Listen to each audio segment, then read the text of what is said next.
Selamat datang kembali. Kita udah cukup dalam ya ngebahas soal negosiasi berprinsip dari Getting to Yes. Iya, betul.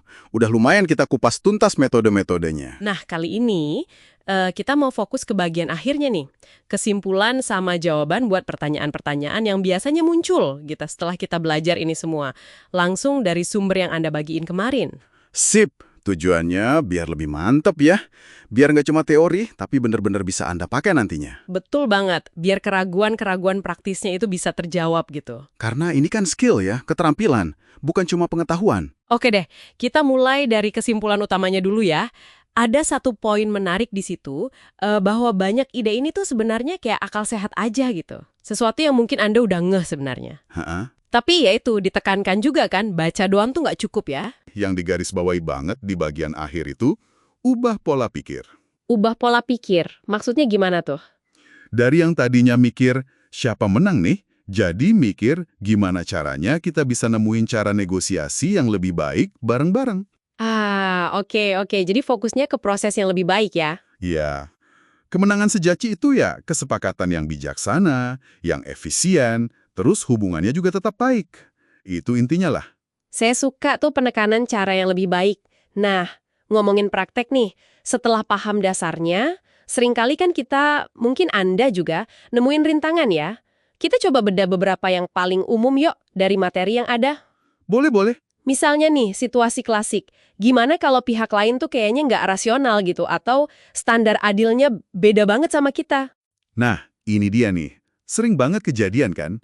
Kuncinya, kata penulisnya sih, coba pahami sudut pandang mereka. Walaupun kelihatan aneh ya. Iya, walaupun aneh buat kita, perilaku mereka itu seringnya ada logikanya sendiri. Tapi ya, buat mereka, kita perlu gali apa sih kepentingan di baliknya. Mungkin ada kepentingan psikologis atau apa gitu.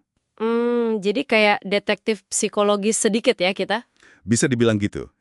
Oke. Terus gimana kalau bukan soal nggak rasional, tapi emang standar adilnya itu, wah beda jauh. Gimana nemuin kriteria objektif kalau gitu? Pertanyaan bagus nih.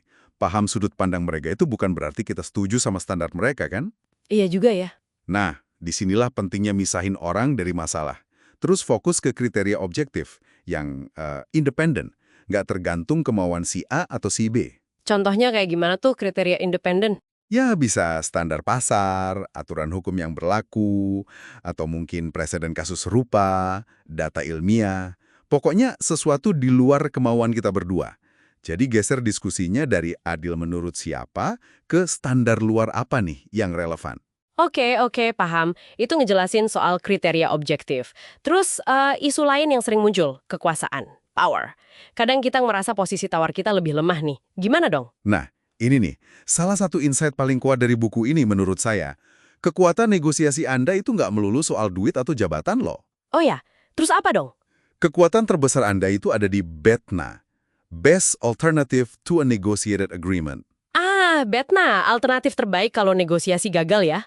Tepat, kalau Anda udah siapin BTNA Anda matang-matang, terus kalau bisa ngintip juga BTNA lawan gitu ya, wah, itu daya tawar Anda langsung naik. Jadi, daripada pusing mikir, siapa lebih kuat? Mending fokus ke alternatif gue apa ya, sama bangun argumen pakai prinsip dan kriteria tadi. BTNA ini emang penting banget ya.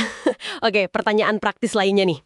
Gimana soal beda kepribadian atau mungkin latar belakang budaya? Atau yang simple deh, siapa yang sebaiknya nawar duluan? Nah, soal kepribadian sama budaya, saran utamanya, jangan main stereotip. Hindari generalisasi ya. Betul, tiap orang itu unik. Kuncinya ya dengerin aktif, terus pertanyakan asumsi Anda sendiri. Soal siapa nawar duluan, buku ini bilang kalau persiapan Anda udah mantap. Mantap tuh maksudnya gimana? Jadi Anda udah paham kepentingannya apa aja, standar objektifnya gimana. Nah, kalau udah gitu, siapa yang mulai itu jadi nggak terlalu penting lagi. Yang lebih penting itu, apa isi tawarannya, dan kenapa itu masuk akal berdasarkan kriteria tadi. Jadi, gali dulu kepentingannya, baru deh ngomongin tawaran. Jadi intinya balik lagi ke persiapan ya. Selalu itu. Oke, terus gimana kita pindah dari fase gali-gali opsi ke bikin komitmen yang jelas? Sama satu lagi nih yang suka bikin kesal. Gimana kalau lawan mainnya pakai trik kotor? Oke, buat pindah ke komitmen, setelah kepentingan dan opsi udah kebuka semua, Coba ajukan proposal yang kayaknya emang tumbuh alami dari diskusi. Jangan langsung pasang posisi kaku di awal. Bisa juga pakai kerangka kesepakatan bertahap, gitu. Bertahap ya, oke. Terus soal trikotor? Nah, kalau itu, ada 3 langkah kunci yang disaranin. 1, kenali dulu taktiknya apa. 2, bilang terus terang kalau Anda tahu taktik itu. Kadang ini aja udah cukup bikin mereka berhenti. Oh, jadi di call out gitu ya? Iya, diomongin aja. Ketiga, kalau perlu, negosiasikan aturan main negosiasinya. Fokus ke perilakunya, ke taktiknya, jangan nyerang orangnya. Negosiasiin aturan mainnya itu gimana maksudnya? Ini yang namanya jujitsu negosiasi bukan sih? Nah, bisa jadi itu bagian dari situ. Jujitsu negosiasi itu intinya, jangan ngelawan kekuatan pakai kekuatan, jangan balas trik kotor pakai trik kotor juga. Terus gimana dong?